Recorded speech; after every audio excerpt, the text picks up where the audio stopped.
Shalom shalom, Yesu ashimwe, ndabaramukije mwese abazinduka tugasenga mu gitondo, buri wese n'igihugu aherereyemo. Shalom, ndabashuhuje, muri kumwe nanjye Mame Ebenezer. Karibu dusenge. Twambare gukiranuka tugende, twambare gukiranuka tugende, twambare tugende, twambare gukiranuka tugende, twambare we, twambare gukiranuka tugende, twambare gukiranuka tugende, twambare tugende, twambare gukiranuka tugende, twambare we, twambare gukiranuka tugende, twambare we, twambare gukiranuka tugende, twambare tugende, twambare gukiranuka tugende. Abagabo nimwambare, mwambare gukiranuka tugende. Abamama nimwambare, mwambare gukiranuka tugende. Abubyiruko nitwambare, mwambare gukiranuka tugende. Twambare we, twambare gukiranuka tugende. Yesu araje we, twambare gukiranuka tugende.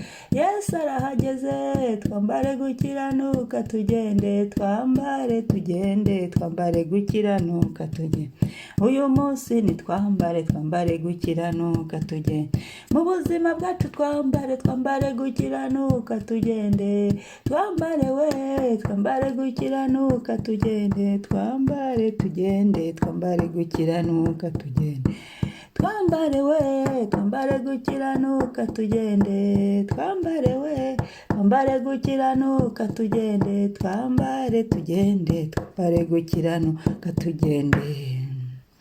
Amen. Dusome ijambo ry'Imana, Abakolosayi igice cya 3 umurongo wa 12 kugera ku wa 13. Haravuga ngo, nuko nk'uko bikwiriye intore z'Imana zera kandi zikundwa, mwambara umutima w'imbabazi n'ineza no kwicisha bugufi n'ubugwaneza no kwihangana, mwihanganirana kandi mubabarirana ibyaha uko umuntu agize icyapfa n'undi, nk'uko umwami wacu yababariye aba ariko namwe mubabarirana. Amen. Ngiye mwaramutse ya mu gitondo, twambare gukiranuka tugende. Nk'uko bikwiriye intore z'Imana zera, twambara kwera, tugendana kwera, kandi zikundwa. Mukundwa, wambara umutima w'imbabazi. Mukundwa, mwaramutse ningo ambara umutima w'imbabazi. Mukundwa, mwaramutse ningo ambara kwicisha bugufi. Mukundwa, mwaramutse ningo ambara ubugwaneza. Gira neza, kora ibyiza. Mukundwa, mwaramutse ningo ambara kwihangana. Ambara kwihangana. Ubuzima budusaba kwihangana. Imibereho y'abari muri Kristo, Yesu Kristo, idusaba kwihangana. Inzira y'agakiza idusaba kwihangana. Urugendo rw'ubuzima uru rusanzwe rudusaba kwihangana. Ubwo rero twambare kwihangana. Mwihanganirana. Mukundwa, ambara kwihanganira abandi.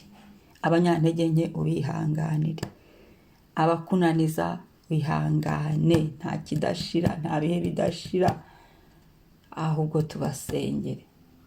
Ibyo kwihanganira ni byinshi, abo kwihanganira ni benshi.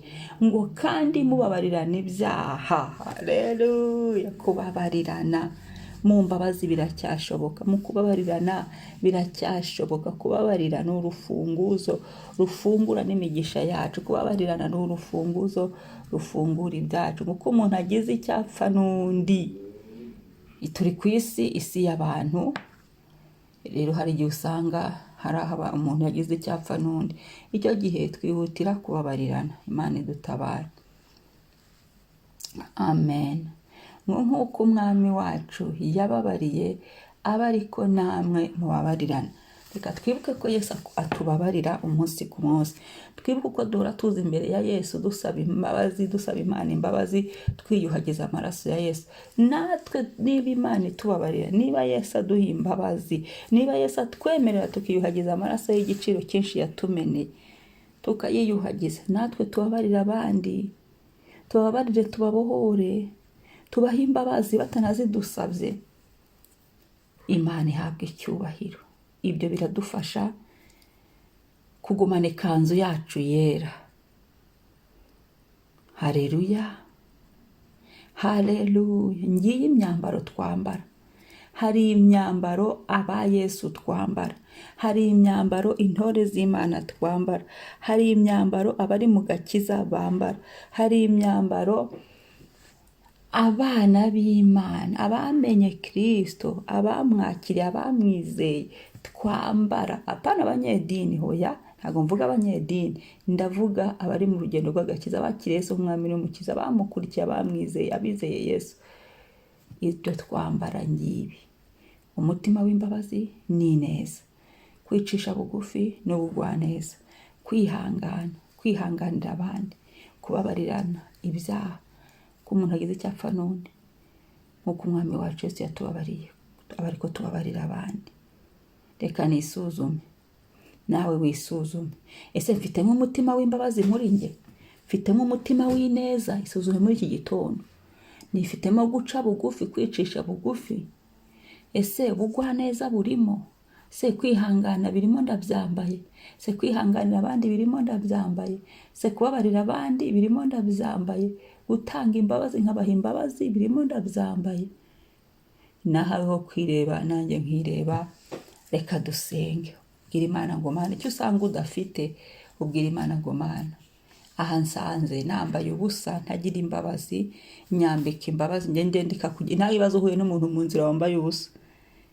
Niba mwese tutabona n'umuntu wambaye ubusa, no mu isi y'umwuka nuko. Niba tubona umuntu wambaye ubusa tugatangara, no mu isi y'umwuka nuko. Abamarayika baratangara ati uyu muntu ugenda atagira kubabarira se, uyu muntu ugenda atagira kwicisha bugufi, nta kintu yambaye ari gusa. Imana idutabare. Uyu muntu ugenda atagira kwihanga, atagira ubugwaneza, yambaye ubusa. Kandi ujya usanga bamwe bagenda banarota bambaye ubusa koko. Menya ngo hari ikibura mu mwuka wanjye, menya ngo hari ikijuru ringaya. Umwami adutabare. Yesu, ndagushimiye kubw'ijambo ryawe, ko ni ukwezi ko kwambara. Uratubwiye ngo ni ukwezi ko kwambara no gushima. Turasenze Mwami ngo twambike, twambike Yesu. Nyambika, nyambika Mwami. Ngema Benezeri, nyambika, ambika amazina yanjye, nyambika Mwami, ambika ubugingo bwanjye, nyambika Yesu. Hari imyambaro nasanze ndafite, nyambika Mwami, nyambika, nyambika, nyambika Mwuka Wera w'Imana, nyambika, nyambika. Haraho nari naniriwe, nyambika Yesu, Yesu, nyambika, nyambika umutima w'imbabazi Mwami, Mwami, nyambika ineza, kugirira abandi neza, gukora ibyiza, kwerekana ineza yawe Yesu, kuyikwiza hose Mwami. Ngiriye neza, haleluya, ntarindiriye inyungu, ahubwo kubw'icyubahiro cyawe Yesu. Kwicisha bugufi, nyambika kwicisha bugufi muri nge. Iki gitondo uyu mwanya nifuje kunyambika kwicisha bugufi, guca bugufi. Ijambo ryawe riravuga ngo urwanya bibone, ubwibone bugwanya guca bugufi. Mwami, ndasenze kugira ngo nyunyuzemo guca bugufi mbyambare. Mwami, ubugwaneza, kugwa neza Mwami, reka nzambare aho ngenda hose ngwe neza, aho nciye hose ngwe neza. Mu bapagani, mu bakuzi, mvuga ubutumwa ngwa neza mu izina rya Yesu. Ndasaba Mwami Yesu, ongera unyambike kwihangana. Subizamo kwihangana Mwami, nyambika kwihangana mu mwuka wanjye, nyambika kwihangana mu bugingo bwanjye, nyambika kwihangana mu buzima bwa buri munsi, mu rugendo rw'ubuzima. Nyambika kwihangana mu rugendo rw'agakiza, nyambika kwihangana muri uyu murimo. Kwihangana birakenewe cyane muri iyi si, kwihangana birakenewe cyane muri uru rugendo. Ndabigusabye Mwami, kwihanganira abandi. Nyami Yesu, binyambike, binyambike rwose, binyambike imbere n'inyuma, binyambike iburyo n'ibumoso, binyambike hasi no hejuru, binyambike Papa, binyambike kubabarira, nkababarira n'utasabye imbabazi.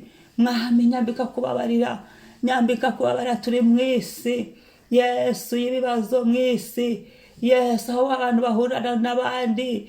Mwami Yesu, amakosa umuntu akora, abandi amakosa. Nyambika Mwami, haleluya, nyambika Yesu, nyambika. ibyambaro nari nambaye bitari byo binjyambuye mu izina rya Yesu. Ibyo ntagomba kwambara nari nambaye bimvemo mu izina rya Yesu. Ibigunira byari bikindimo bimvemo mu mutima wanjye, mu bugingo bwanjye, mu mwuka wanjye mwami, mu rugendo rwanjye rw'agakiza, mu rugendo rwanjye rw'ubuzima. Hari imyambaro ntashakamo, hari ibyo ndashaka kwambaramo, hari ibyo ndashaka ko bitongera kuba muri njye mu izina rya Yesu. Ibyo ngibyo bisimburwe n'umwambaro w'ubugwaneza, ibyo bisimburwe n'umwambaro w'imbabazi, ibyo bisimburwe n'amahoro utanga, ibyo bisimburwe n'ibyishimo byawe, ibyo bisimburwe n'imbaraga z'umwuka w'Imana. Mwuka wera nyambika rwose, nyambika unsuzume, ongera usuzume muri njye, ongera unyambike Kristo, unyambike Papa. Haleluya. Ikanzu yanjye irindwe, ikanzu yanjye igumye yera de. Mwami Yesu, ubwo uzaba ugarutse uzasange ndi maso kandi nera. Ntunganye umbashishe mwami, umbashishe. Hari byinshi umuntu ahura nabyo, ariko umbashishe gutungana, umbashishe kugenda nkiranuka, umbashishe mwami kugenda n'imbabazi muri njye. Umbashishe Yesu, Data wa twese mwiza, kugenda ni neza kandi nyikore.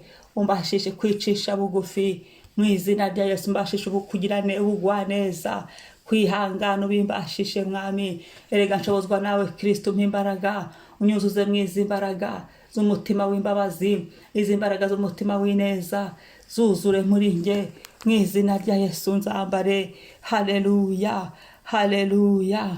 Ubinyuzuzemo, nihanganira abandi kandi mbababarire. Mbe maso ngutegereje mwami, kubw'icyubahiro cyawe. Haleluya. Urakoze Yesu. Umva gusenga kwacu uyu munsi mu cyumba cy'amasengesho. Umva gusenga kw'abantu bose biriwe basenga mwami. Umva gusenga ku muntu wese mwami.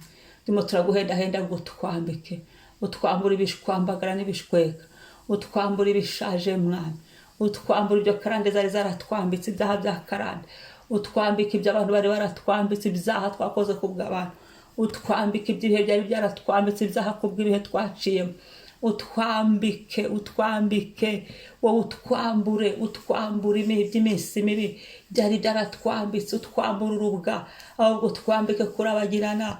Utwambure ibyo bidakwiriye kuri twe, ibyo tutagomba kwambara bituveho mu izina rya Yesu. Ibigunira byari bito tutagomba kwambara bituvemo burundu mu izina rya Yesu. Mwuka wera urushaho kutumurikira. Urakoze mwami. Iri jambo ryamfashije mwami, reka rikwire mu mitsi yanjye, mu misokoro, mu mwuka wanjye, mu bugingo bwanjye, mu mubiri wanjye, mu mutima wanjye. Risohoze icyo waritumye kuri twe mwami. Ndagushimiye ko wadutekerejeho, ukabona ko ari igihe cyo kutwambika mu izina rya Yesu. Natwe twemeye kwambara, utwambike mwami. Ibyo tutazi amaso yacu biduhishurire uyu mwuka, uyakingure tubone ibyo ushaka ko twambara neza, tubone ibyo twari twambaye tubizambure, tubyikuremo, tubivuguruze mu izina rya Yesu. Yesu ndagushimiye, ni wubahwe, ni wamamare icyubahiro cyacu, byiringiro byacu. Izina ryawe nirishimwe none n'iteka ryose. Amen. Komera Yesu amashyi. Haleluya, haleluya, amen. Ntibagire gukora share, kandi niba ari ubwa mbere ukore subscribe. Shalom.